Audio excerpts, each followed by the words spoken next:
లా హౌల వలా కువ్వత ఇల్లా బిల్లా ప్రతిసారి నేను చెప్తుంటాను నా ప్రసంగాల్లో.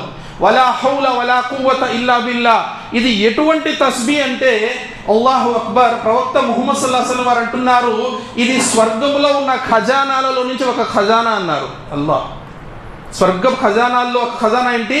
లా హౌల వలా కువ్వత ఇల్లా బిల్లా. ఇంత చిన్నది, అలీయుల్ అజీం చదవాల్సిన అవసరం లేదు. లా హౌల వలా కువ్వత ఇల్లా బిల్లా.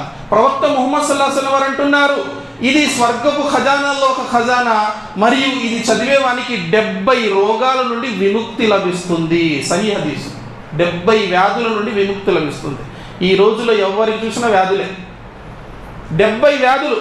అన్నిటికన్నా చిన్న వ్యాధి ఏంటి? ప్రవక్త గారు 70వ వ్యాధి ఏంటి? ఇది చదివితే మీకు రాకుండా ఉండేటటువంటి 70వ వ్యాధి ఏది? ప్రవక్త గారు అంటున్నారు, గమ్ అంటే దుఃఖం, డిప్రెషన్. ఈరోజు ఎవరు చూసినా డిప్రెషన్.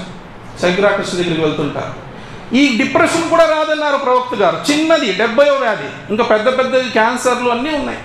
కాబట్టి మీరు ప్రతిరోజు కూడా కనీసం నమాజ్ తర్వాత 100 సార్లు లా హౌల వలా కువ్వత ఇల్లా బిల్లా చదివి చూడండి.